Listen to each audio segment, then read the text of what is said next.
Shalom, shalom, everybody. This is Prophets of Awakening. This is our Monday night class. It's the 12th of October. And so what I'm going to do is we're going to do a moment of silence in reference to the Lord of Hosts, prayer, and then we're going to go into current events, and then we go into the class. Okay.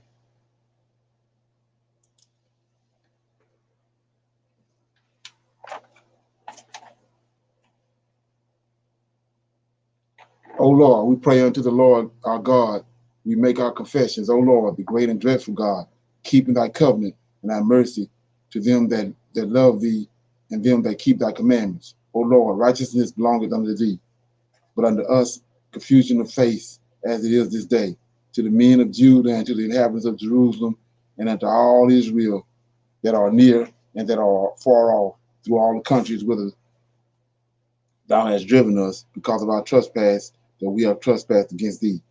As it is written in the laws of Moses, all this evil is come upon us. In the land of our captivity, here in the Americas, Caribbean, Great Britain, and Africa. O Lord, according to all thy righteousness, I beseech thee, let thine anger and thy fury be turned away from thy city and thy people and thy holy mountain. O Lord, hear this prayer and cause thy face to shine upon thy sanctuary and thy people for your sake. O Lord, open thine eyes and incline thine ears to hear and behold our condition. O Lord, hear. O Lord, forgive. O Lord, hearken and do. Defer not for thine own sake. O my Lord, for thy people and your land need you desperately at this hour. Peace be unto you. Okay. Anybody got any current events? Something they want to bring up? No? Okay. Yeah, I noticed how they trying to push that justice, the lady through to be on the Supreme Court, but it don't look like it's going too good. Yeah. So what I'm gonna do right here is we was talking about the lady had made a statement about how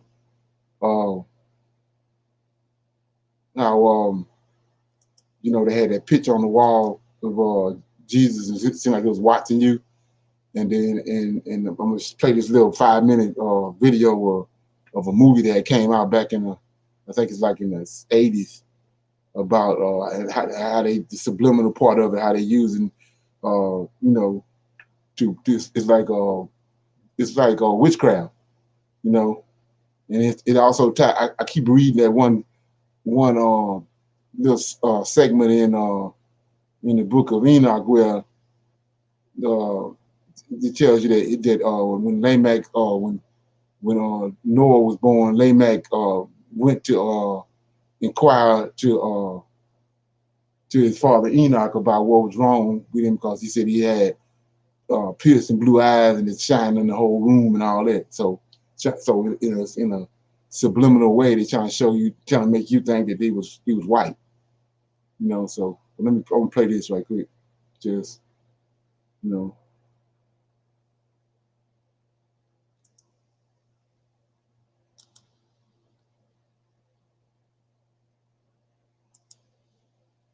notice all the other people around there, they got brown eyes.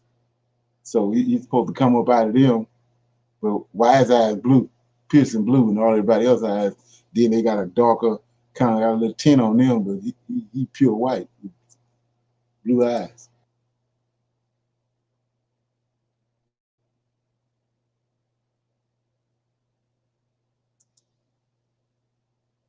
Yeah, like I said, you see how you see how they play in the camera, and then you don't really realize how much with that TV, the camera, and the way they play the camera, what the effect it's having on you coming up as a kid. Yeah. So yeah, you got any comments? Any comments? I just think again that they want us and try to teach us that they are superior. They are the children of Israel. So like you said, if we have a young child watching that, you know, they're again teaching them wrong when it's not that way. Right, right. And you know, like I said, up until this point, we ain't we know we ain't know no better. You know, we just, you know, coming up like this, you have no other choice but to be Right, brainwashed with Jesus. Shalom. right. Yeah. So you know, now that you know that, you gotta be some kind of intervention. You know, come in and I mean, even if they watch it, then you got to sit down and break it down to them, and you know, you And gotta, teach them you know, otherwise. right. And let them know at least, you know, like we just done of say, why he look like this and everybody else around him look a different way, but he's supposed to come up out of the same stock. You know, it's crazy.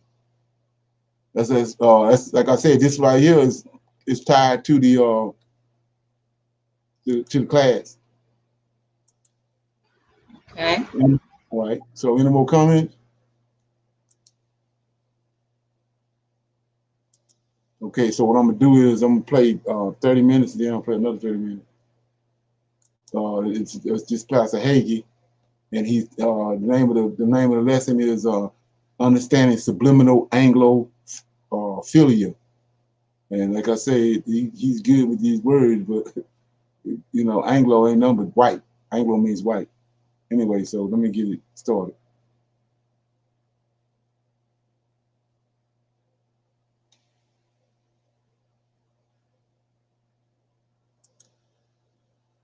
Okay.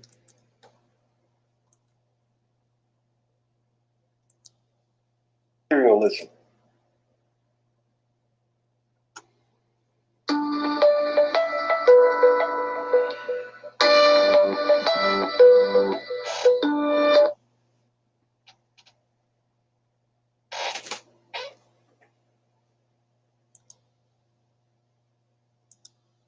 And how we should not sing that song.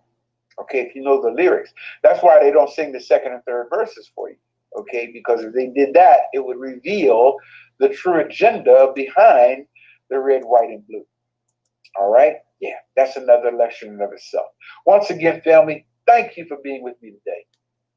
I'm Ray Hagins, the teacher, chief elder, spiritual teacher for the African villages.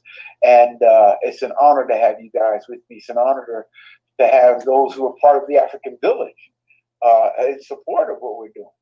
You know, it's a wonderful thing, man, when people trust in your mission, when they trust in your assignment and they believe in it and they give their support to it. And when I say that, I'm talking about all of our brothers and sisters all over the world, okay, but especially those of you who are members and supporters of the African village. You know, yeah, man, we came into existence in 1998. Oh my goodness, we were originally, I should say, a traditional Baptist church, missionary Baptist church, that I was called to be the pastor of. And I had the assignment, knowing when I went through the doors, of knowing that I would have the task of bringing a traditional Baptist congregation to an African-centered congregation. And it has been a work and labor of love. It's been tedious. I'm not going to lie about it, okay? Oh, man, I've had people come against me, pastors come against me. They mean well because they're trying to defend what they believe, okay? But as I've always asked those who oppose what I'm saying, do me one favor, and that is prove me wrong, all right? Invalidate what I'm saying. Don't just, I know you don't like what I'm saying because it violates your program. It violated my program when I was preaching the program. But the truth, hey man, what can I tell you? When the truth takes root and it grows, it's one of the largest trees, okay, that you will ever see is the tree of truth. The branches and the leaves, oh my goodness, of the tree of truth, man. Yeah. And I'm honored to be an instrument in the hands of the Almighty, to be a ma'akaru, or a truth speaker or a teacher of truth. And I'm even more honored that all of you, and you guys do it every Sunday, man. I mean, as soon as we log on, as soon as we fire up this software, you guys start signing on and showing us where you're from, and that means everything to me. Thank you for your support. Well, let's get into the teaching for today. All right.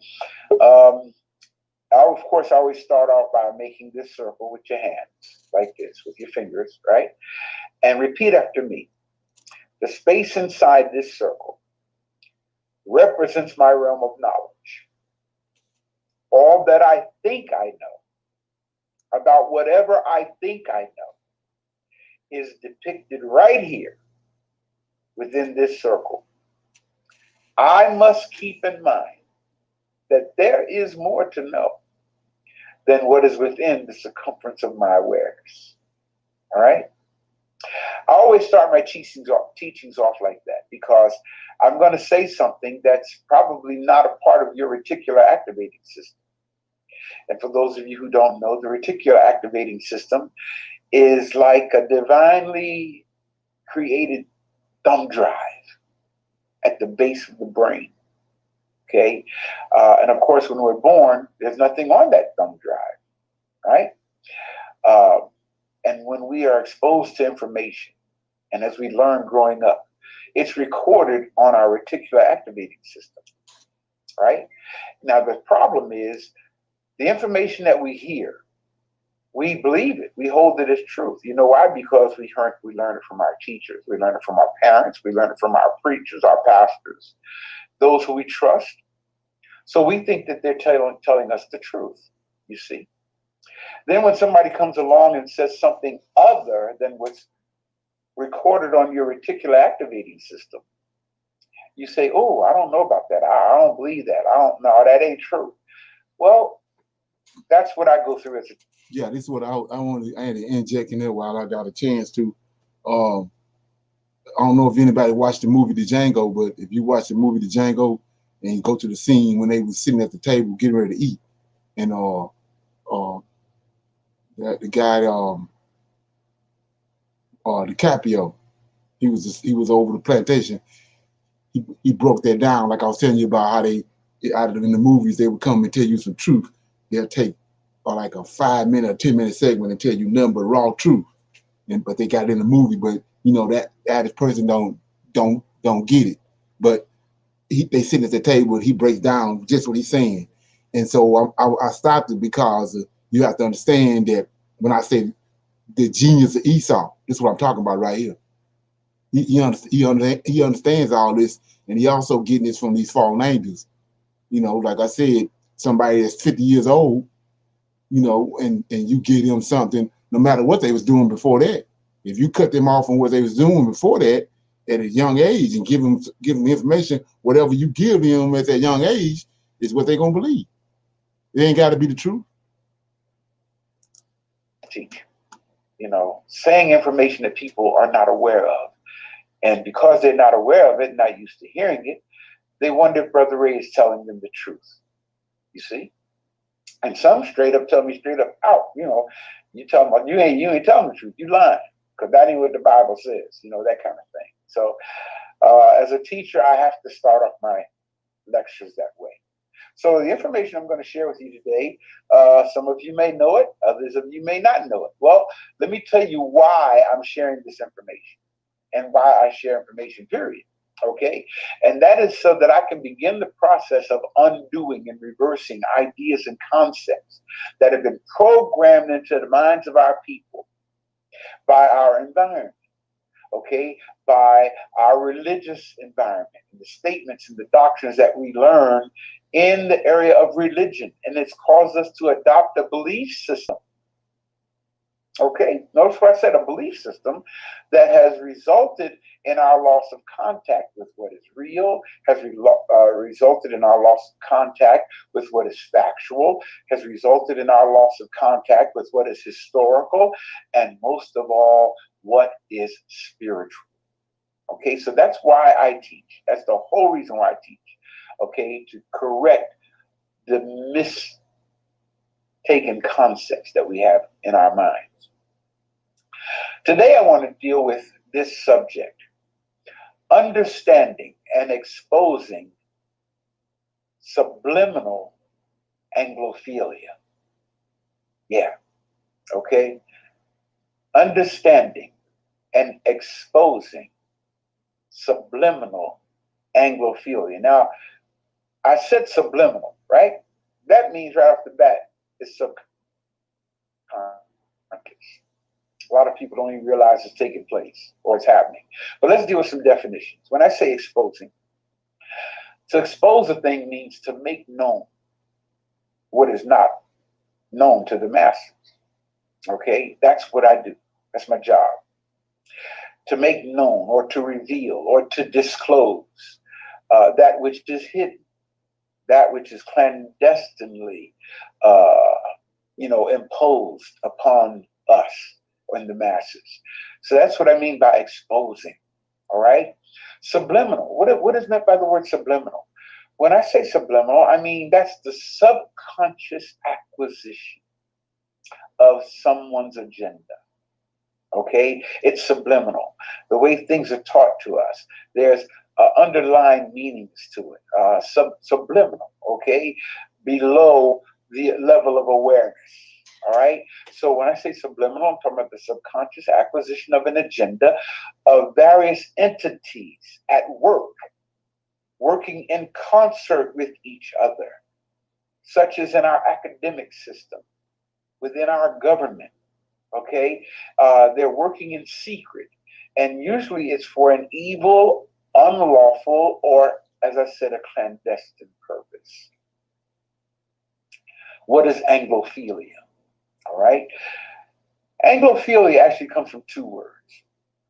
It comes from a Latin word, angli, A-N-G-L-I, where we get our word Anglo or Anglo-Saxon from. So Angli means English. Okay, that's what it means. The Greek word philos or philos, however you want to pronounce it, is where we get the philia part of Anglophilia from the Greek word philos or philos. It means friend.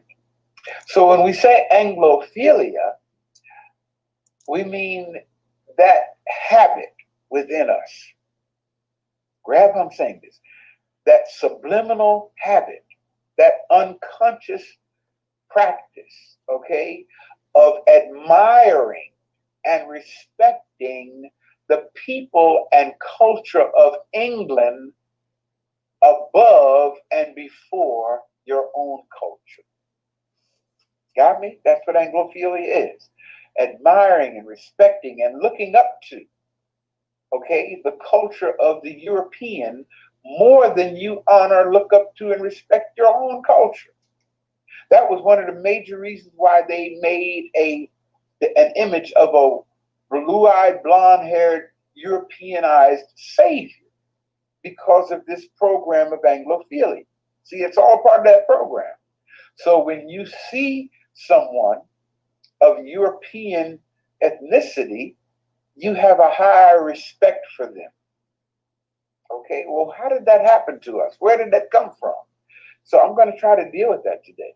Okay, so that we can correct that habit. That's not a good habit. It's not a good habit to respect anyone above respecting yourselves and your own people.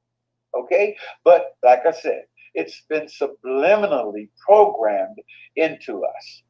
Let me go back in history to tell you about this guy named Cecil Rhodes. All right, to show you how instrumental he was in this program of subliminal Anglophilia. Cecil Rhodes was a British financier. He was a colonialist. Even though he was not South African or African, okay, he was a British South African super racist.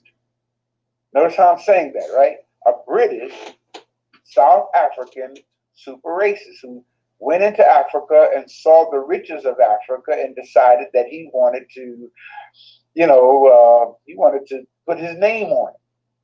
But that's what they do, okay? And he amassed a fortune in gold and diamond mines in South Africa in the late 1800s. All right, don't take my word for it. Do the research on him yourself. Cecil Rhodes, C-E-C-I-L. Rhodes is spelled R-H-O-D-E-S. Okay? And of course, he did this with the support of the Rothschilds family. Now, how did the mindset of Cecil Rhodes spread throughout the world? How does this mentality affect the lives of our people today? Okay.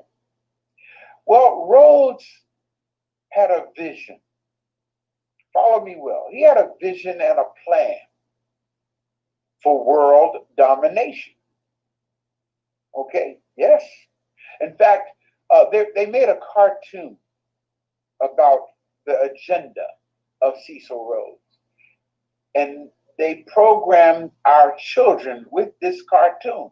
This cartoon is called Pinky and the Brain. I don't know if you remember that cartoon, all right? Two mice, right? One little short, big-headed mouse, and he was called the Brain, okay, because his big head. And one tall, dumb mouse called Pinky, right?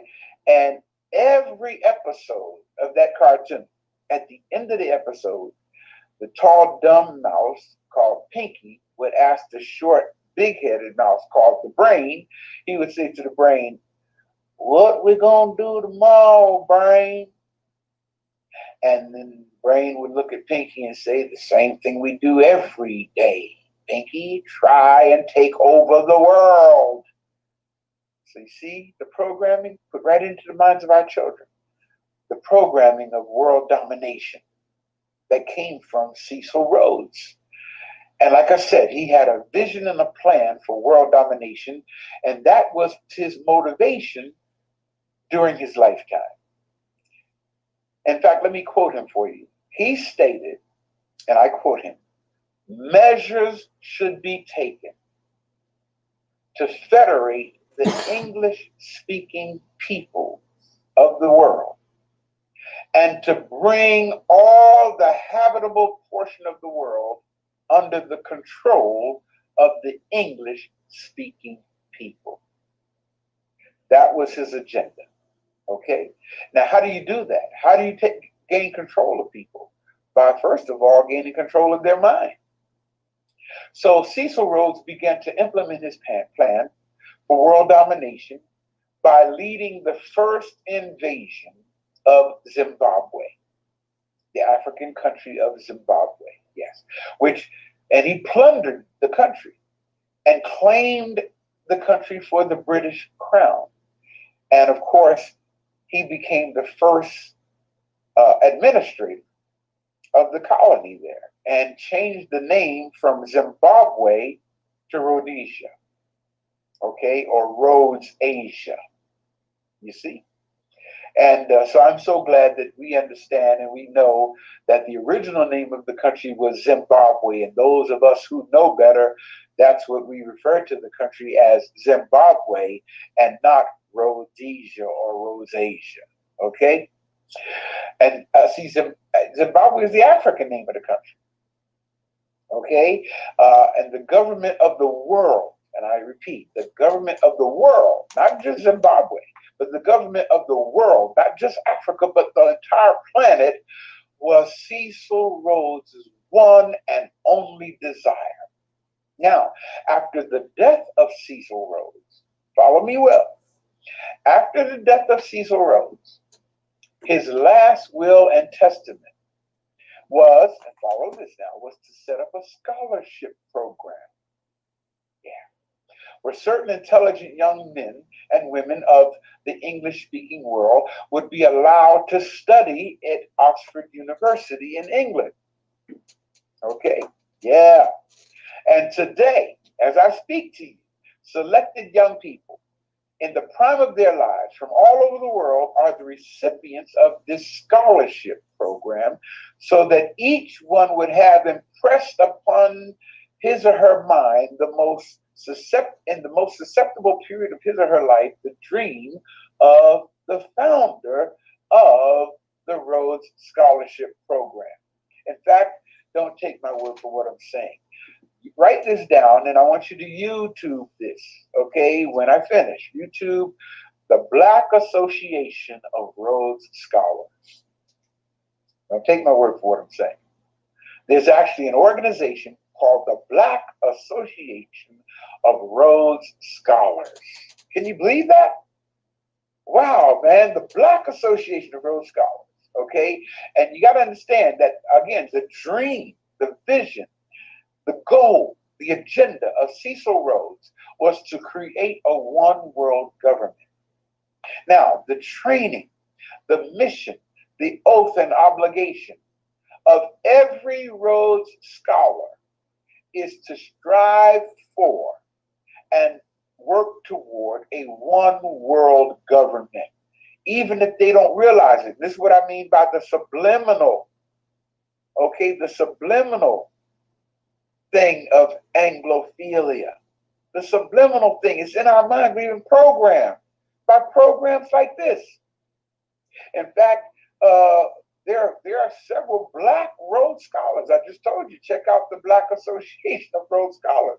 One Rhodes Scholar is Senator Cory Booker. Yeah, Google it. Don't take my word for it. He became a Rhodes Scholar in 1993. That's right. Cory Booker, a Black man, right? Who's taken the oath and obligation to carry out the last will and testament of Cecil Rhodes. You know, there's a group called the Bilderbergers,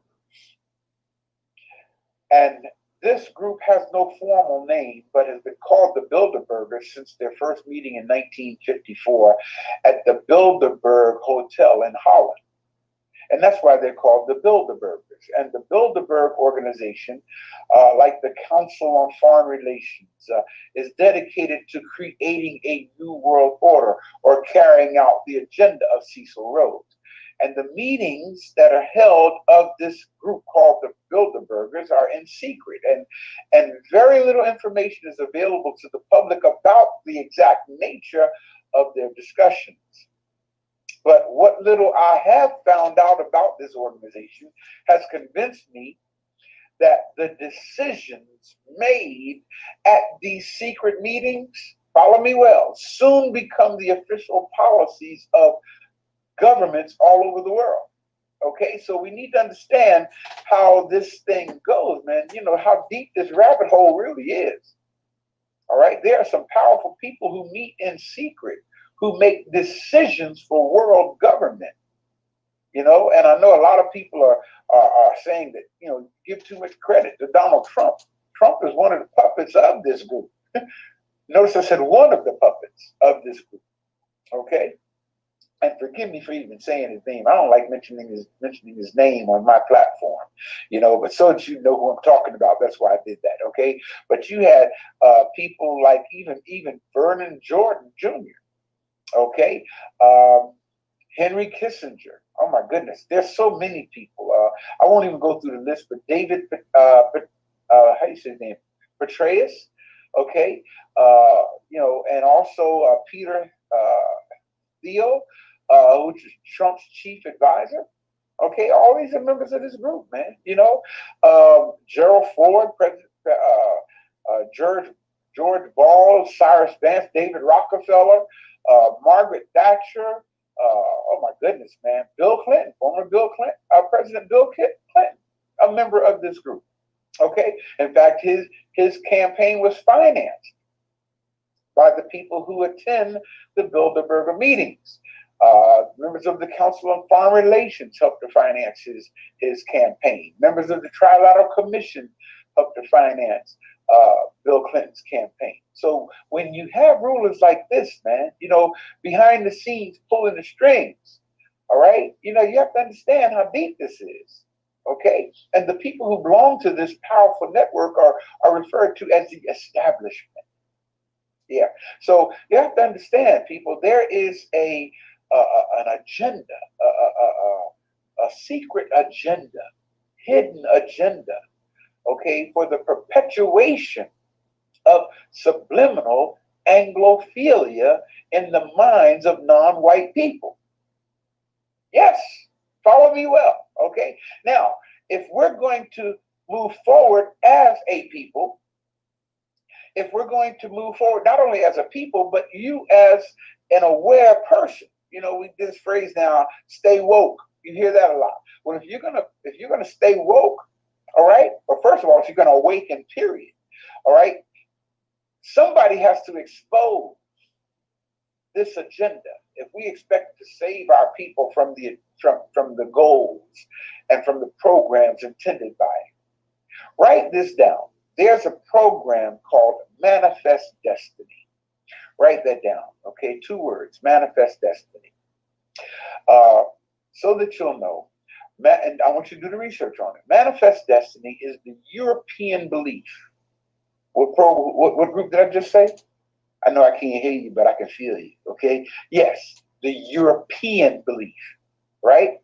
Or the European doctrine that it is their God-given destiny to expand their territory all over the world, especially North America, and to further extend and embrace its political, social, and economic influences, and establish foreign policy objectives all over the world. This is called Manifest Destiny.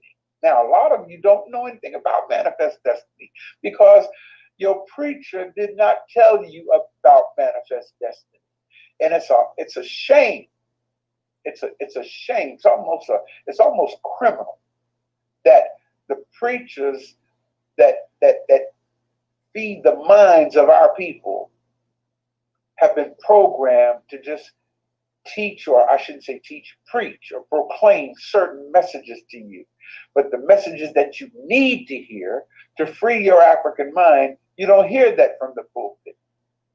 Okay, what you do hear is the preaching and the proclamations to keep you enslaved. Okay, now let me help you understand something. This agenda of subliminal Anglophilia, okay, or this subconscious habit of holding Europeans as superior to us, okay, or as better than us, okay, or more powerful than us. You know, we got to do something about that, okay? Because as long as that's your thinking, as long as that's your thinking, man, then my assignment and the assignment of others who are trying to free the minds of our people becomes an almost impossible climb to hit, a hill to climb. So understand how this goes. This agenda of subliminal Anglophilia, it can't be carried out accidentally. Okay, it must be strategically implemented by the hands of some powerful people who planned, or I should say conspired, okay, to conquer the people who inhabited the world. Yes, and you need to understand, over 90% of the world's population are melaninated people, or people of color. And it's interesting how 90% of the world can be controlled by less than 10% of the world. Okay? Understand this, man. See, and when I say a conspiracy, understand something. Excuse me. A conspiracy is difficult to prove. You know, and so people have this thing of, oh, you're a conspiracy theorist. And they say theory, okay, because a conspiracy is hard to prove. And a conspiracy usually takes place among high-ranking government officials, okay? And it's hard to prove for a number of reasons. The first reason why it's hard to prove is because in school, when we were all in school, okay, we were taught that history is accidental, okay? In other words, we were taught that history was made up when people interact or conflict or react to each other. That's what we were taught, about how history unfolds. Secondly, we were taught that the United States is a democracy, which is a lie. Okay, and we believe that the United States is a democracy. You see, it's difficult for a person to, when you believe in something, okay, especially, and we've been programmed to believe in this government. You see, so when we've been taught to believe in this government, and as children, we were taught to pledge allegiance, to the banner of this government. You see, and I'm sure you remember these words. We were taught as children to put our hand over our heart, right, and say these words: "I pledge allegiance to the flag of the United States of America." Now, we were saying allegiance before we even knew what the word allegiance meant. As little children, that's where the programming comes in. You see, I pledge allegiance to the flag of the United States of America and to the republic for which it stands, one nation under God, indivisible. We didn't know what indivisible meant. With liberty and justice for all. So as children, before we were even old enough to understand the propriety of the matter, okay, we were taught to believe in this government. We were taught to trust this government. You see? Even though they were concocting sinister schemes all along, okay, long before we were born. We were born into a sinister agenda for world domination. But we were taught and programmed to trust. And then thirdly, the average person is under the mistaken notion that everybody is involved, who's involved in a conspiracy is aware of it. And nothing can be farther from the truth. One of the things that we were taught in military intelligence, I was taught in military intelligence, is that the most effective agent is one who does not even know that they are an agent. You understand what I'm saying? And look at the agents that are being used to keep our people in the condition that we're in, thinking that they're doing a good thing. So we owe it to ourselves, brothers and sisters. We owe it to our children. We owe it to our heritage. We owe it to our ancestors to identify the forces behind the programming of subliminal Anglophilia. For us to do anything less would be a betrayal of the labors of the great men and women who have died for the struggle of our people, and a betrayal of the African people's continuous fight to liberate ourselves from European oppression and domination. Okay? So we have work to do, man. I have work to do. Every week, this is my job. You understand what I'm saying? And I'm praying that those of you who listen to Brother Ray will join in and take on this assignment of freeing our people. You see? Now, to help us understand how to navigate through this programming, we must understand there are two theories of history. Okay? One, either things happen by accident, meaning it wasn't planned, or it wasn't intentionally caused.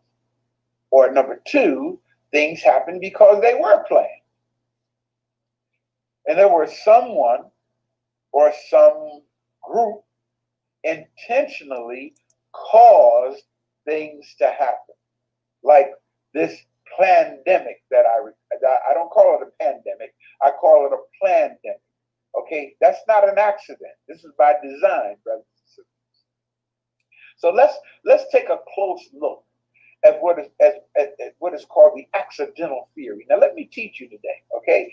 A lot of times I like to encourage. Today I want to teach, and I hope that you do get encouragement from what I teach you today.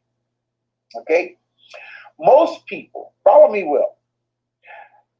I have found that most people need, hear what I'm saying, they have a need to believe that things and world events happen by accident, meaning that they were neither planned or caused by anyone.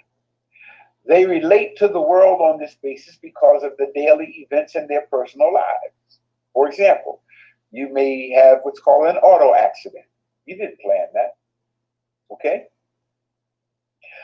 You may fall and break your leg. You didn't plan that. You fell accidentally, right? You may get sick, all right? You didn't plan to get sick. So therefore, because of what happens in our personal lives, the accidents that take place in our personal lives, people think that, you know, things in world history happen by accident. That's not true, okay? There's a difference between accidents in your personal life and the accidental theory and world affairs. Please understand that, okay?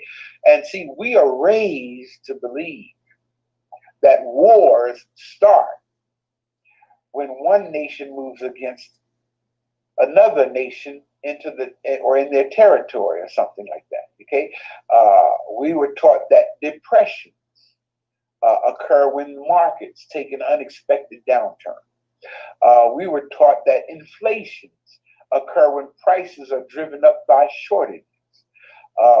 We were taught that revolutions start when the people spontaneously rise up to overthrow the existing conditions that they're under, and that politicians are powerless to intervene. That's the way we were raised, man. We were raised to believe that kind of stuff. Okay, we were raised to believe that history is written by accident more so than by design. Well, I'm here today to let you know, as one preacher said, I just stopped by to tell you. Well, I'm here to let you know that history is more the product of chaos than conspiracy. Okay? We need to understand here, man. These are the traditional explanations of historical and political events. Events happen by accident. There does not seem to be any causes, so we think.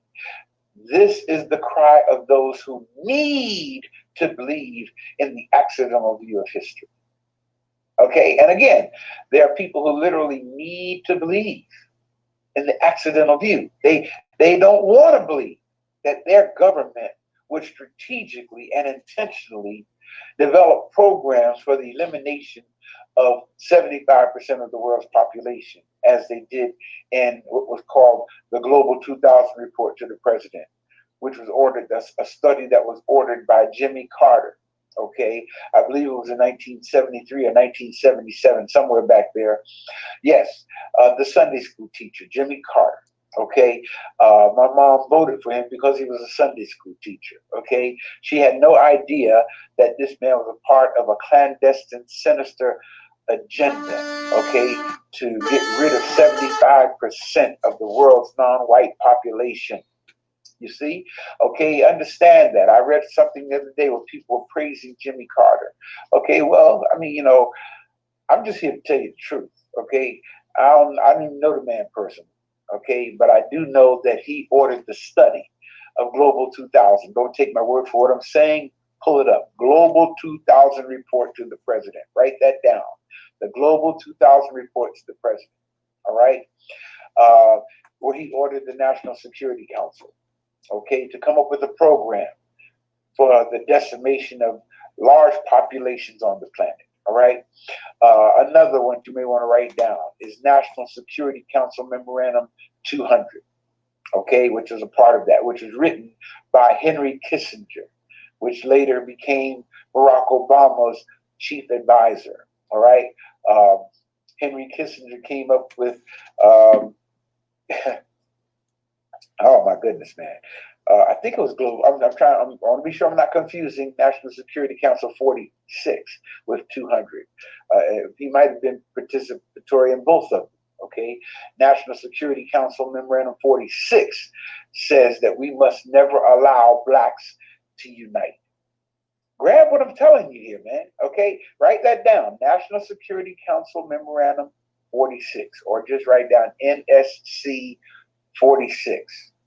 All right, it's the actual agenda of that program says we must never allow blacks to unite. We must never allow blacks in America to unite with blacks in Africa. And we must never allow blacks in Africa to unite, because if we allow blacks to unite, and this is exactly what the thing says, y'all, if we allow blacks to unite, it will become a threat to the national security of the United States of America. Understand, black folk, African people, understand our Kibulanian people, understand what we're under here. We're under a subliminal program of seeing Europeans as God's people on the planet. Okay, we see them as above us. We exalt them subliminally because we've been programmed to, and then there have been programs written that we would stay perpetually divided so that we will not come together and economically and politically and socially empower ourselves. I can't stress this enough, man. Okay, so trying to free our minds from this programming is not easy. It's not easy at all. Okay. Okay.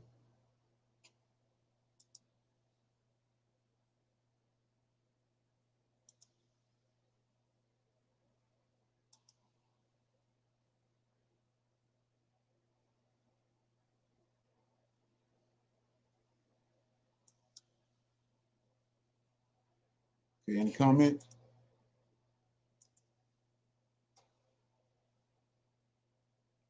Any comment? I just want to say on the NSC 46, it's a good video on that. I had started watching some of it, which is called Memorandum 46, the plan to keep Black America divided from Africa. That's a great video to watch whenever anybody get a chance. Yeah. Well, he did a video on it's called some people on it that don't know a while might know about it. King Alpha Plane. Just go to YouTube and type in King Alpha Plane, then it's gonna say Dr. Hagen's, or he breaks all that down about that Memorandum 46, and right. also he had mentioned earlier about Global 2000, and nobody don't really know the impact of it, but it means that starting in the year 2000, they was gonna start attacking countries of color, people of color, and start causing mass casualties. And so when you look at that, you go back and look at what happened in 2000. They bombed the Twin Towers in New York and started the war in Afghanistan.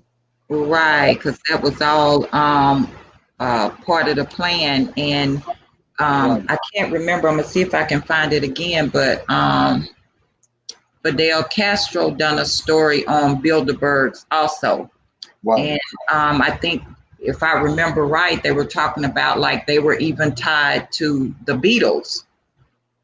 And right, and where they would have these secret meetings, it was not a fancy hotel or anything, but it was just remote, and one road in and one road out. So he done a good story also. I'm gonna have to try to find that, and I'll post that. Right, exactly. Yeah, that's how they operate. It's even with when they ended up overtaking the I can't think of the name of that, but it was on Jackal Island, and all these Edomites and the bankers ended up on this island, remote island, and they I can't think of the name of that. It's the Federal Reserve. That's how everybody thinks the Federal Reserve is owned by America, but it's not. It's private. It's just like a private bank. And all these people like the Rothschilds and all them, they own that. They own the Federal Reserve. So all the money most of the money they're getting from us as taxpayers and all that is being used by them. And that's is no way, they keep saying that, we're gonna do this as a people and we're gonna do this as a people. How you gonna win when all your money being funneled to the people that hate you? Even in the church house. The money you took, the money you putting out in collection plate at the church house is somebody somewhere getting part of that. The church ain't getting all that. It's going somewhere else to be used for technology to be used to study you and to keep us down. Yeah. So one of the things I want to shine light on was he was talking about the Rhodes Scholar. I don't know if anybody knew that, but yeah, because I know everybody heard that. These smart, so-called smart, highly intelligent people, they would give them this scholarship to go to these Ivy League schools, but it's Rhodes. They're not understanding that it's Rhodes Scholar, which is Cecil Rhodes.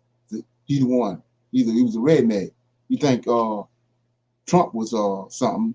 Trump had nothing on him. He makes Trump look like a choir boy. So the thing about it, what I want to shine light on was said that he went in and invaded Zimbabwe, and they changed the name from Zimbabwe to Rhodesia, but now they call it Zimbabwe again. Well, Dr. Arikana from Zimbabwe. Right. Yes. Something to think about. Anyway, so then, and like I say, you see, he was talking about the Agenda 2000 and all this stuff, and how that they wanted to, they had this agenda to keep us apart.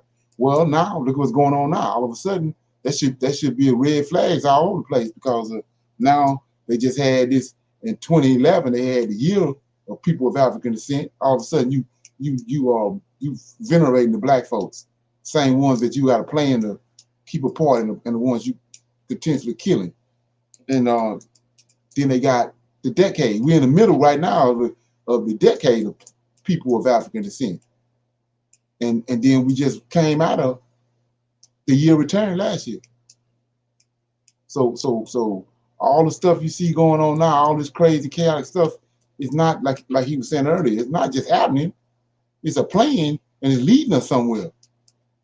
And like I said before, it's they whether you deal with it or not, they have agenda to get us over there in Africa. They got another plan over in Africa for us, and it's involving, because of who they are, greed and money. They don't need this place no more. So you're in the midst of another catastrophic plan they had, just like the transatlantic slave trade. That's what we headed. We headed off into another major catastrophic event dealing with people of African descent. But this time, our Creator gonna step in, because the other one was part of our chastisement. But that's almost over. Yeah. And another thing was how you have to understand how, when I say Esau, the genius of Esau is, like he was saying, about accidents. On a day-to-day basis, different stuff happened to you on a normal basis, on a day-to-day basis. But because of the mind, like I was saying, and we thinking that you take this same concept and apply it to the world events, but it ain't. You can't do that, because the world events is a group of wicked ass people up there that's planning all these world events, and they reaping major benefits from every time something catastrophic happens. It ain't just happening. It's not. You can't compare what's happening to you on a daily basis, the little small accidents and events that happen around you. You gotta disconnect yourself from that when you're looking at the bigger picture. Yeah. Any more comments?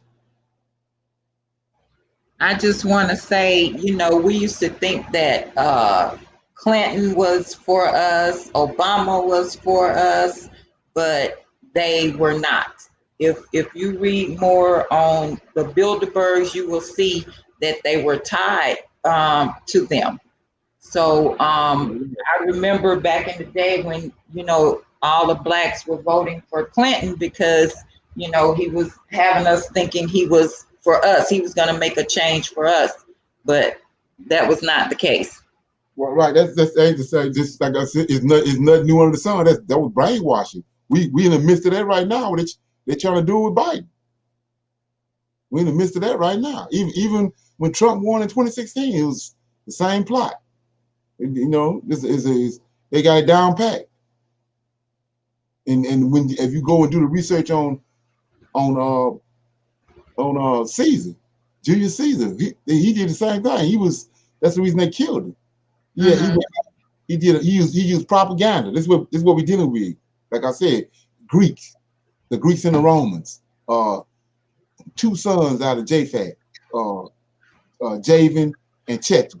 That's what we're dealing with. And they're the ones who invented propaganda. And Julius Caesar had used that, and he got to use propaganda on the poor people, and all of them got in behind him. And the other aristocrats around him seen the power that he had, because they had made him a god before he even on earth. That had never happened before. So then they knew they had to kill him. But he used Greek propaganda to do it. And that's all we're dealing with now is Greek propaganda with modern technology. And that's what the Most High is talking about when he said that one of the boys stronger than the other one. There's no way we get out of this if the Most High don't come back. Right. They got us snowed in. We got our strong one got to come in like he did in Egypt and get us out of this. Yeah. Any more comments? We're gonna listen to this last few minutes and then we'll close out. So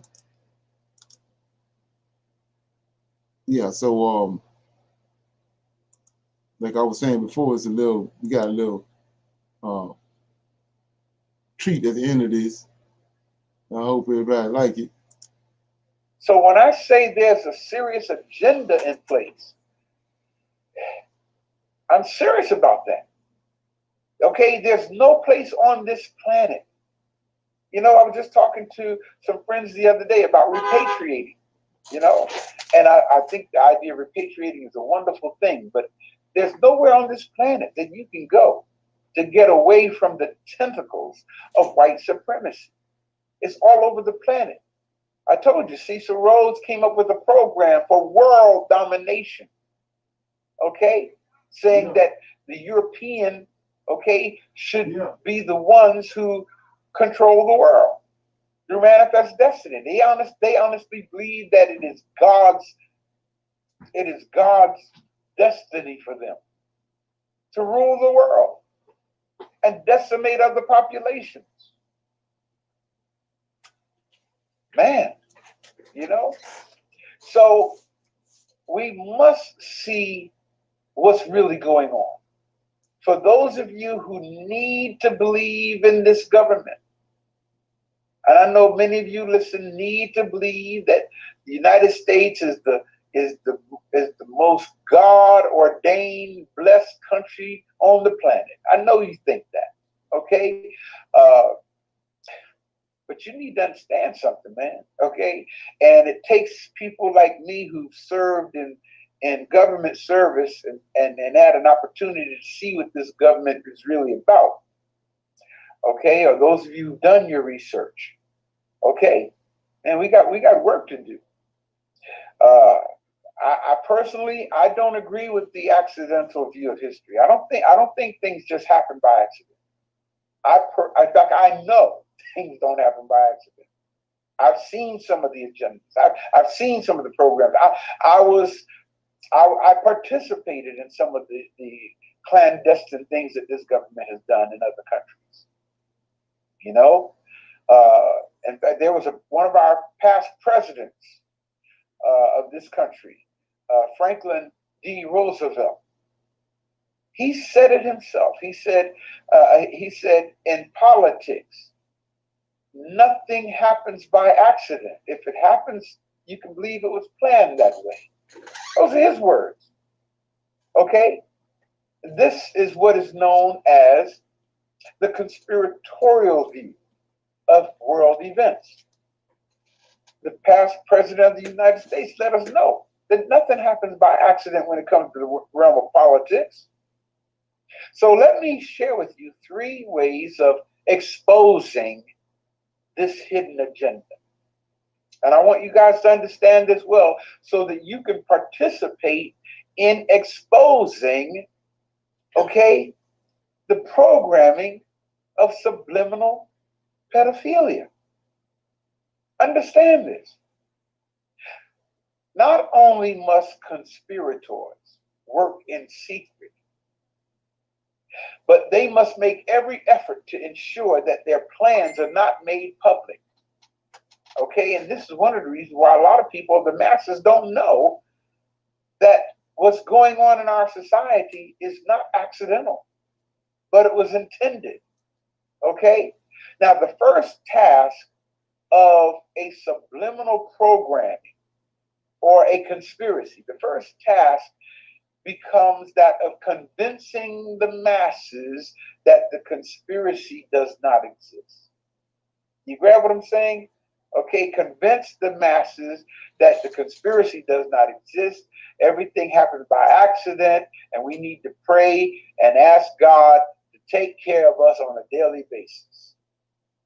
Okay, well, there are three ways of exposing the truth here. The first way of exposing the truth of the subliminal programming of pedophilia, not pedophilia, I'm sorry, Anglophilia. Okay, well, that too, pedophilia too, because that's part of their program as well. Okay, but the first way of exposing this programming, okay, is for any of the participants in this programming to break away from the program and expose his or her involvement, like I'm doing right now. Okay, now this takes an extremely courageous individual to do that. Okay, and this type of exposure is rare because a lot of people simply do not have the boldness to speak out on what their eyes have come open to.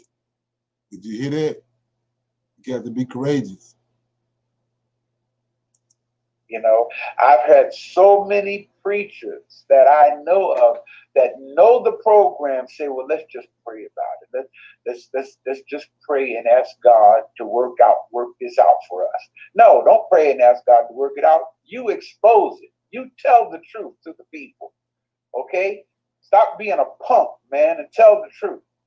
Stop being a punk, sister, and tell the truth. You know that this government is wicked.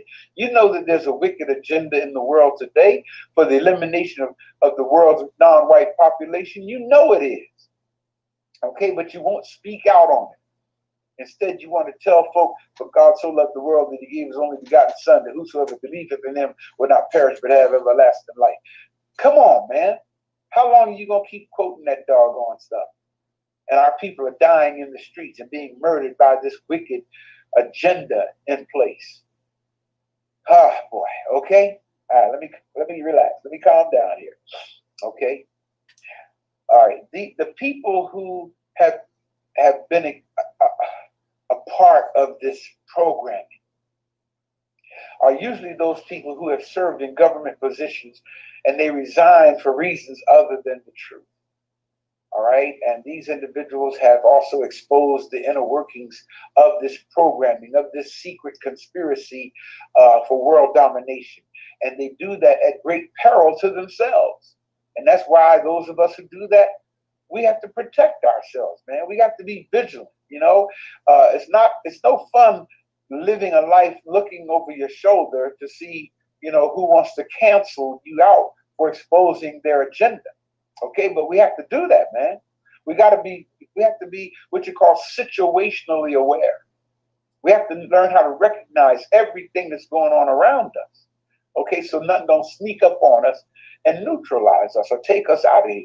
You follow me? So that's why I say, you know, keep praying for Brother Ray. You know, keep praying for those brothers and sisters out here who are telling the truth to free the minds of our people. Okay, because this is a dangerous work, man. But it has to be done. It has to be done, you know. I just thought of a sign that's over in my brother's office. My friend, brother Dr. Ray Morgan, he gives colonics, you know, okay? And there's a sign up over his door entering into the colonic room that says, it's a shitty job, okay? But somebody got to do it, right?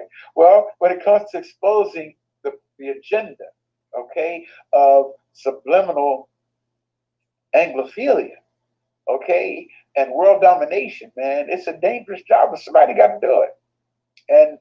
And we used to sing a song in the Christian church, God he don't want no coward soldier.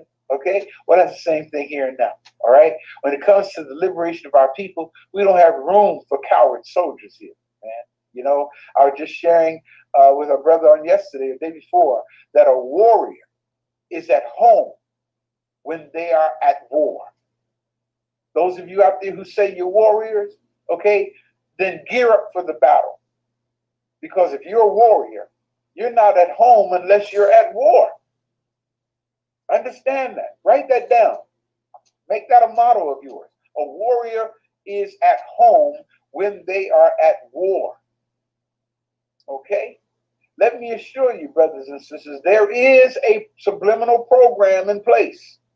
Okay? Yes. Oh, man.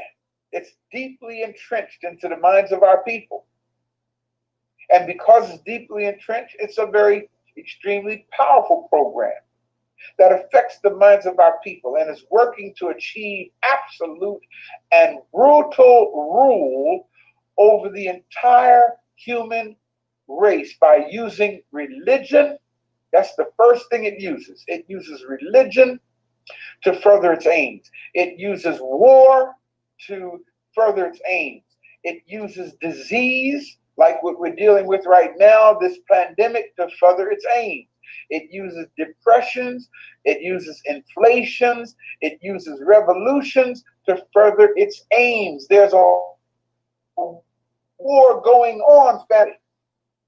Yes, there's an international Anglophile network. And once again, understand, an Anglophile is a person who greatly admires or favors England or English ways or things English over and above themselves or their own culture. And I see too many African people who are Anglophiles. Okay, it breaks my heart, but I understand how it happened. It happened from childhood. Okay, I remember a few years ago when I visited Ghana, a very good friend and brother of mine, the King of West Ghana, Nana Nketiah is his name.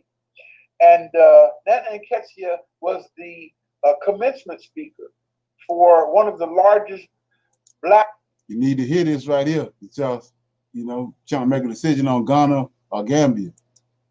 Female schools there in Ghana. And he asked me if I would do the honor of speaking in his stead. That was such an honor to speak in place of King Nana Nketiah. And man, our honor, I'm standing there speaking to this audience of nothing but black female students, a whole sea of beautiful black girls. I mean, it had to be close to 600, 700 girls there, right? At least that many. Okay, and of course, speaking to them. And after I finished speaking to them, I walked out into the courtyard, right? And in the courtyard of this school was a massive paper white statue of somebody. I didn't know who it was, right? I knew it was a man, all right, or a male figure, I should say. It wasn't a man, it was a statue, right? Male figure. And I asked the head teacher, who was a black man, African. I said, brother, who is this a statue of? And he looked up at the statue, and man, I mean, he balled up his fist like this and started shaking. And he said, that's the blessed baby Jesus. And I said, oh my goodness. Look at the emotional response this dude had to a statue. But it was paper white. I mean, paper white statue in Ghana. All these blue black people around, right? So I said, well, brother, do you see all these black people here? There were no white folk there, just the statue, all right? And I said, well, brother, you see all these black people? Look at these students, man, who are looking up to this thing. Do you understand what's happening to the mind of the children with this? I said, can y'all at least paint his face brown? At least do that much. And his whole attitude changed. You would have thought that oh my God, you would have thought that I had walked up in there with an automatic weapon or something. His whole attitude changed. He said, oh, no, we cannot desecrate him like that. I said, oh my God. Anglophilia. Subliminal Anglophilia. How many of our people have been programmed like that? And all while I was in Ghana, all I saw were pictures. I mean, billboard signed pictures. Size, I should say, pictures of a white Jesus in the back windows of taxi cabs. Anybody who's been to Ghana, you can bear witness or say amen to what I'm saying, or say ashe and bear witness to what I'm saying. Okay? Oh my God. In fact, there's a saying in Ghana that if you're on your way to church on Sunday and you see a white man, you can turn around and go home because you've just seen Jesus. This subliminal Anglophilia is deeply entrenched in many of us. And one brother said to me, he said, brother, we need you here in Ghana. I said, yeah, right. So y'all can find my body in the bushes somewhere because people who look like me didn't like what I was saying about their lily white Jesus. Oh man, they can follow me on the internet. Okay? You gotta understand, man, we got work to do. We got work to do. So what do we do in this situation? Well, brothers and sisters, and I close now. Correct. Okay. What I do in this situation is one of the things I did, I should say, and besides teaching, is I wrote the oath to the ancestors. You know, if I can get our people, to train our children, to teach our children. That's why it starts off by saying, oh, ancestors, blacker than 1,000 midnights.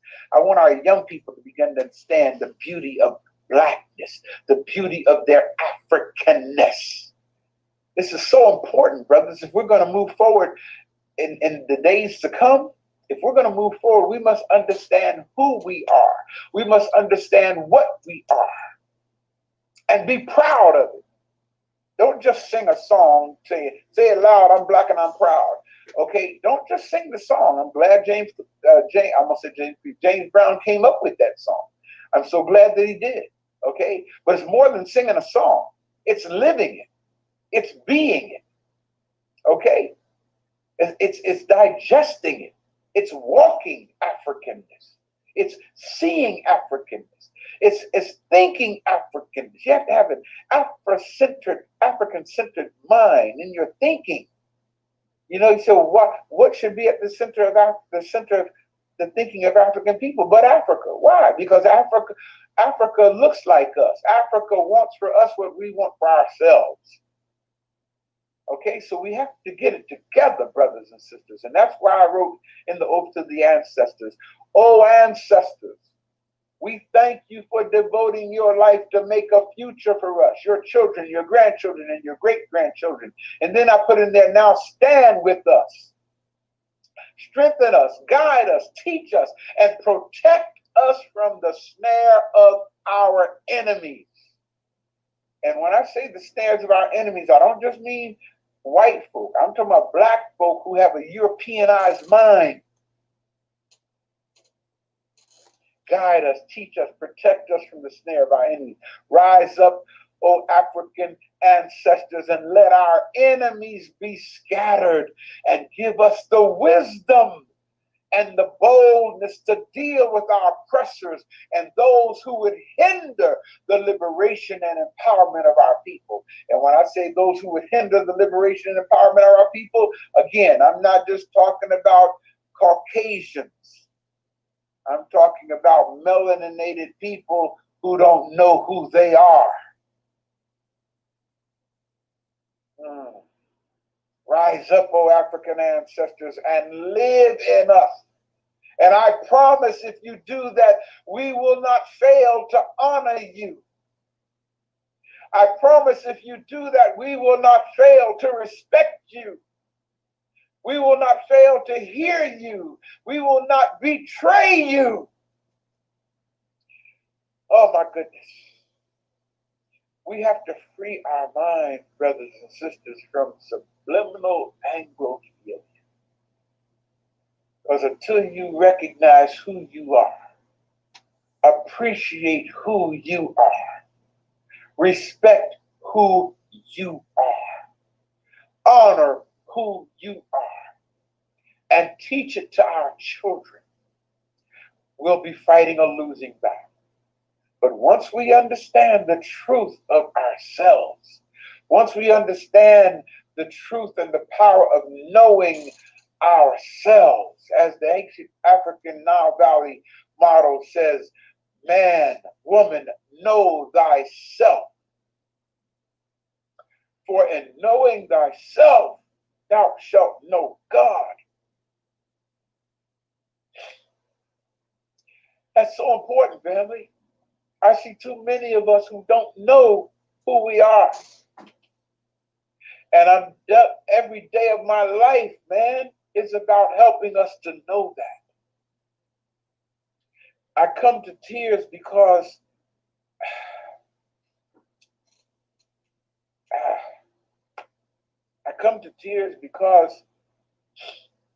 I see so many of my people dying in their ignorance, dying with a false hope, looking for a savior that's never going to come and rescue us because he doesn't exist.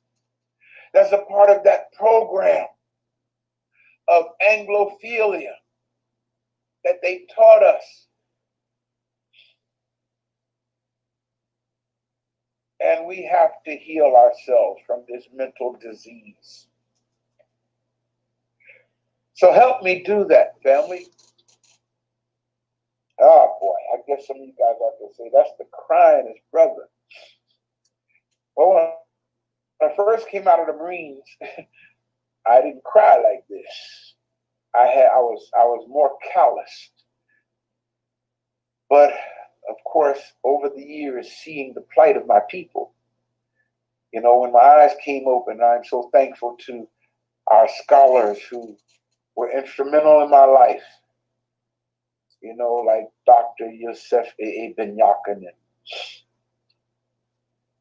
Dr. John Henrik Clark, two men who I was blessed to share precious quality time with and learn from them. You know, other warriors who I came to know them through their works, you know, like Ivan Van Sertima, Dr. Asa Hilliard, our brother, Dr. Naeem Akbar, you know, my late brother and friend, Dr. Ishaka Musa Barashango. Oh man, because of their influence in my life, it helped me to open my eyes, and others who I failed to mention, helped me to open my eyes and see that the most beautiful people on this planet are my people. And the most depraved people on this planet, as far as social matters are concerned, as far as economic matters are concerned, you know, are my people. And that's one of the reasons why, you know, we're doing everything we can in the African village to do something about this. You know, we're trying to put plans together so that we can open our own bank, our own banking system. Yes, for us. To empower ourselves, to teach our people, you know, economics, how money works, to understand money. We don't understand that, you know, so we got so much work to do, and my time is up. It's time for me to get out of here. But I pray that you guys understood the message today.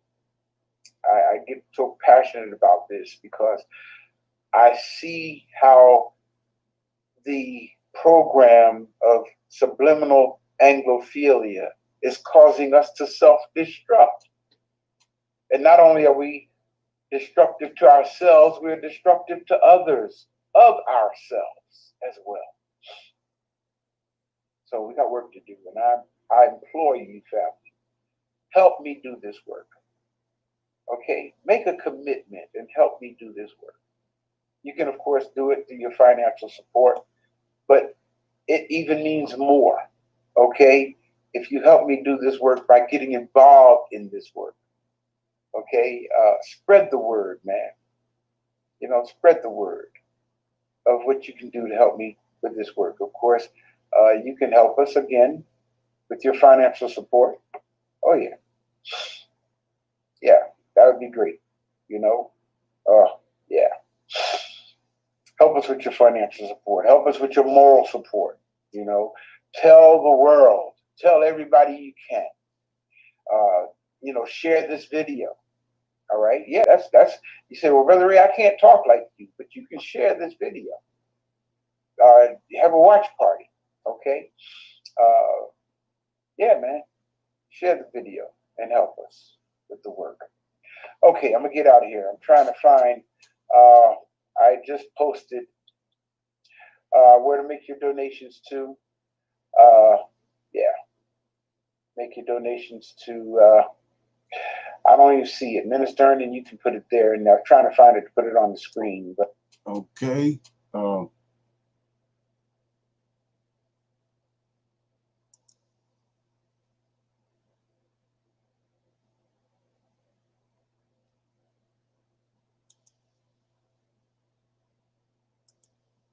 Comments?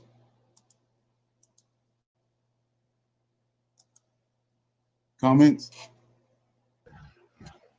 Leonard, I was just wanting to know if you can comment on what Queen Netta had posted in the comments, because that was sort of a question that I had also, you know, with him saying in Africa, you know, they are still.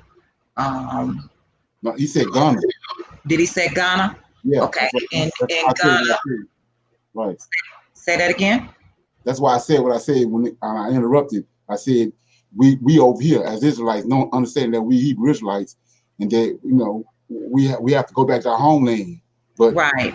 Scripture tells us that we have to go back by the way in which we came. So we got to go back to the west coast of Africa. Then from there we go to our homeland. That's the way we came. So we now with a lot of Israelites waking up, a lot of them trying to go to Ghana, and a lot of them trying to, you know, now we see Gambia opening up.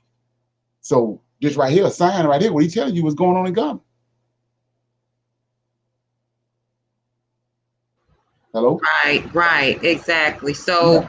Do you feel like that is the reason why they are promoting Ghana? So yeah, like he was just saying, nothing happens by accident. They're telling you how they want us over there. Well, they're using those people. Even look how the guy gave you the history on Zimbabwe. Right. It just so happened here come Dr. Arcana out of Zimbabwe. You know, and he's telling you how all these people been brought up. They sold out for them. They're using them as, like I said, you have to. They herdsmen. They ain't nothing but herdsmen. When you have when a shepherd got thousands of sheep, he can't run those. He can't contain that herd by itself. He have to have sheep, dogs, herdsmen, and all kind of stuff to help him. And that's what these people doing. They've been doing it. Like I said, even you go back to Ambassador Young, when Jesse Jackson, all them, when Martin Luther King got killed. Like he said, you gotta constantly be watching your back, because even I was telling you about some of these people you might not even know, but W.E. Du Bois, they got him held as a hero. Well, he the one hoodwinked Marcus Garvey. Had Marcus Garvey put in jail. Yeah. Wow. So, but you know, because of the, like he said, the subliminal messaging and the way that you come up as a kid, you know, it's no way you're gonna get out of there unless the Most High do show up and break it, because you're gonna go for it. You know, even how we looked at the little video at the beginning with the little baby Jesus. Right. All right, thank you. Yeah, it says she got another question. Do African Christians ever read scriptures about the color of Jesus, Solomon, Now they don't, you know, they don't do that. You know, it's they got a particular little storyline that they go by, and you know, if they don't come across, there's no most I don't send somebody in their path to wake them up, and then 9 times out of 10 he can send them in their path. They're gonna think you nuts. They'll think you crazy. So that's the reason I keep quoting and going back to Isaiah chapter 44, 1-5. That's a prophecy. Most High keep telling us over and over again. Let me read it.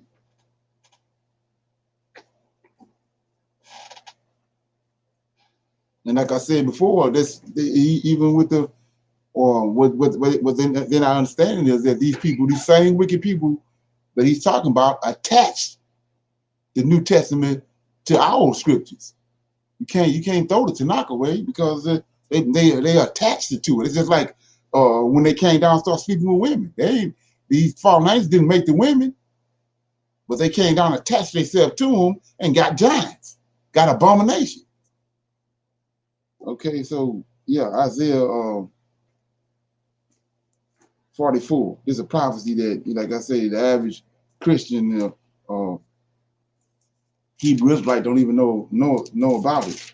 But it says, Isaiah 44, 1-5 says, yet now here, we see our condition that we was in, you know, and that we in, and a lot of us been waking up though, but it says, yet now hear, O Jacob, my servant, and Israel, whom I have chosen, thus saith the Lord, that made thee and formed thee from the womb, which it will help thee.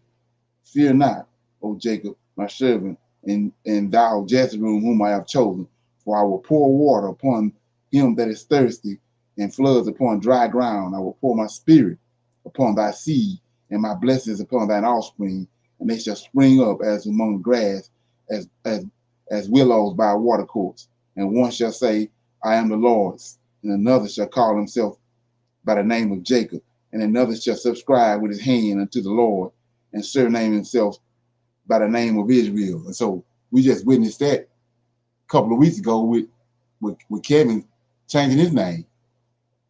And certain verse 5. See, he changed his name. When he found out who he was, changed his name, and surnamed himself by the name of Israel. So that's been happening all over the place. And it didn't caught fire and it picked up. But verse 4 says, and they shall spring up as grass, as willows by a watercourse. So when you understand how willows come up, they come up one at a time. So that ties into the scripture when the Most High tell you that he's gonna his elect, you know, his chosen one is pearls. So that's what he's doing right now. He poured water upon him means it's the knowledge and the understanding, the right knowledge, right understanding. He's bringing teachers to come and break this subliminal Anglophilia that Dr. Hagee talking about. So I want to shine light on something else too, based on the information that we've been getting over the last couple of weeks or so. He says in verse 2, like we know he formed Adam on the ground. He formed Adam. Then he breathed the breath of, then he breathed into him the breath of life. He breathed the melanin into him, and he became a living soul. 2, he says, this is the Lord of hosts talking, which is the Archangel Michael, says, thus says the Lord that made thee, formed thee from the womb. So what is he talking about? The melanin. Every Israelite in the womb, the melanin is formed in. He put it there. He ain't talking about Adam. He did the same thing with Adam, but Adam wasn't in the womb. But each and every Israelite that's born in the womb, they form. We know now how the melanin works. It comes to that seed and covers that seed when it turns into a fetus, and it makes sure that you get all the things that our forefathers had: 2 eyes, 10 toes, 10 fingers. That's what he's talking about in verse 2. And that's why he's telling us don't mingle with nobody else, because you're going to lose that.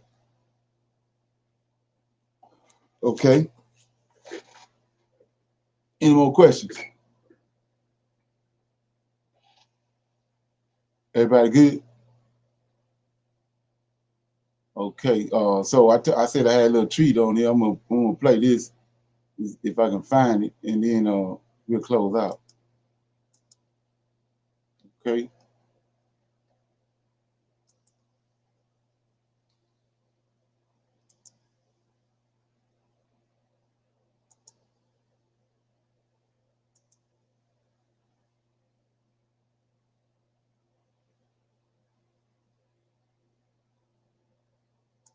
Okay, here we go.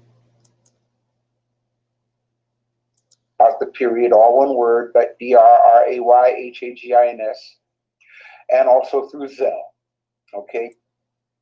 Pandemic, I personally think that we're just getting ready to see the worst of it, to be honest with you. Okay, as we get ready to enter into another flu season, the fall. Okay, so family, please get your immune system strong. Okay, please get and stop. I gotta say this. I have to say this. There are a lot of ministers, a lot of pastors, okay, who are losing their income, or I should say, they're losing the income that they're used to getting because of the social distancing, the stay in shelter in place orders and all that kind of stuff. And so a lot of churches are not gathering like they were gathering. And a lot of pastors are ignoring the danger of gathering, okay? And they're trying to gradually ease back into coming together again. I had a pastor say a few weeks ago that we're covered by the blood. You know, I'm so tired of that kind of ignorance. I'm so tired of it, man. I just walked away from that dude. We're covered by the blood. You know how many pastors who are covered by the blood who have died from this doggone thing? You know, and they claim they're covered by the blood. You know, church folk who claim they're covered by the blood and they're dying from COVID-19. So, you know, don't be a fool. Don't be a fool. Don't listen to a fool. All right? Take care of yourself. Protect yourself. All right? Build up that immune system. Again, my suggestion to you to building that immune system is there are three nutrients that you really need. Of course, there are quite a few, okay?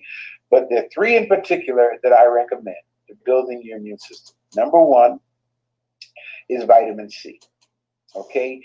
Take at least 10,000 milligrams of vitamin C a day, all right? Again, vitamin C, you cannot overdo vitamin C. Some think that you can. What your body does not need, you pass it out in your urine, okay? At least 10,000 milligrams. I don't recommend too much more than that, but anywhere between maybe 8 to 10,000 milligrams of vitamin C a day. Please start taking that if you haven't been, all right? Vitamin D3, all right, with K2 in it. If you can find the vitamin D3 with K2, I usually just say vitamin D3, but there are nutrients that need to go into certain areas in your body, all right, and K2 will help that happen.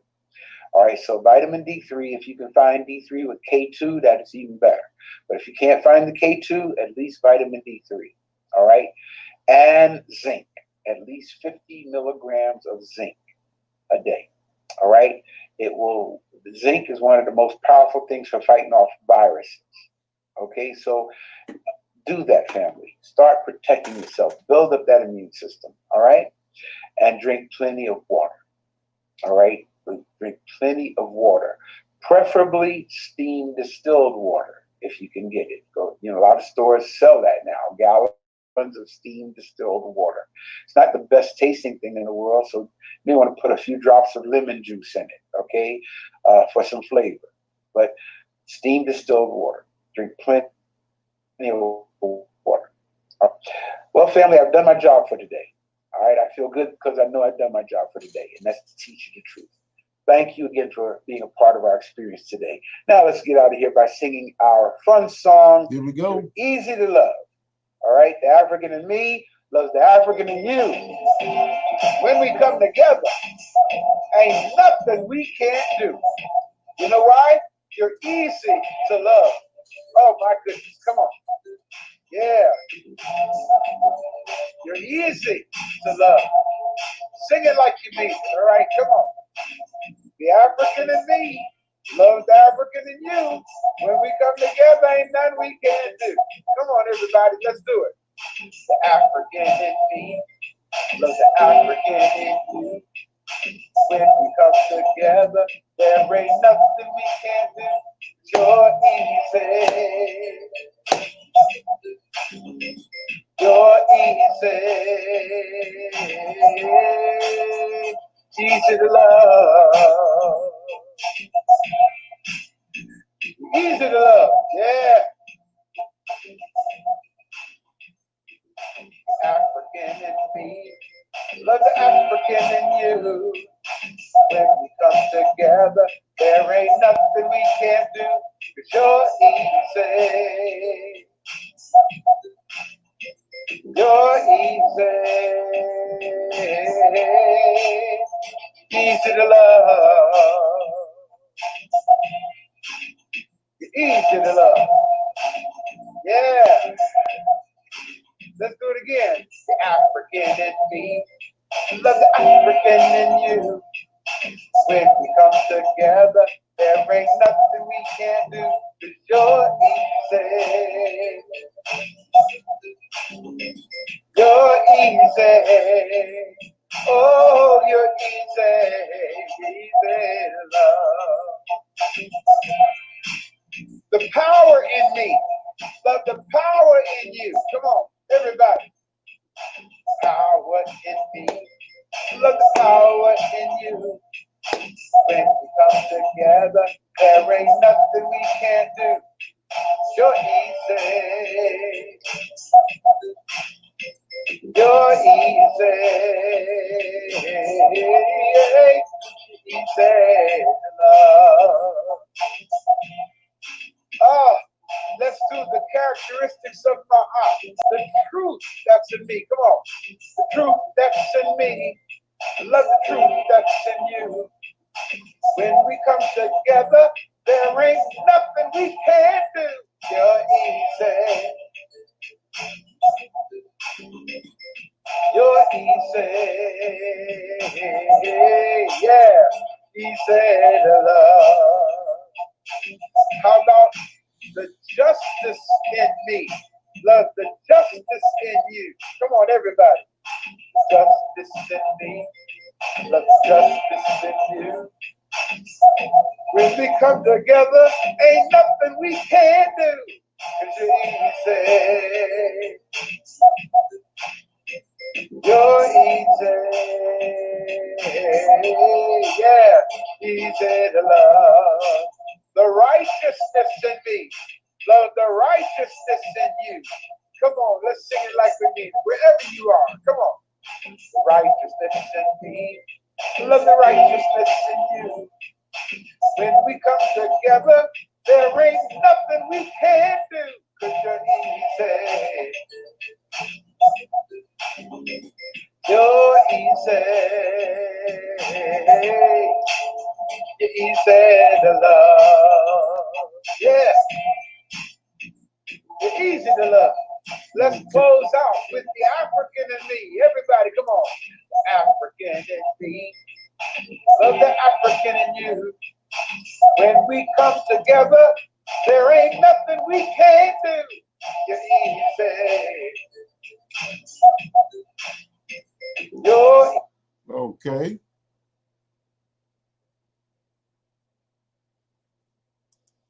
Get you some of that. Okay.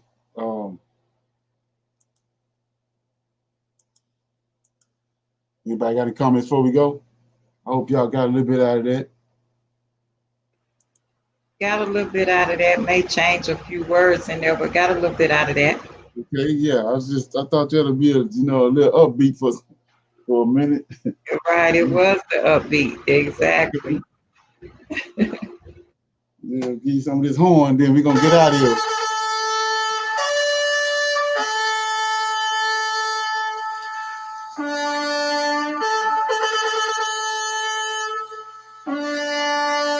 time I hear that, light a fire on me.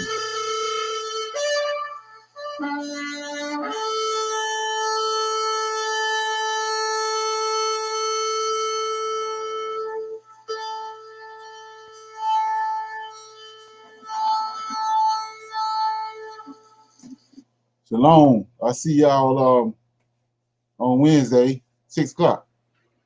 All right, shalom, everyone. Shalom.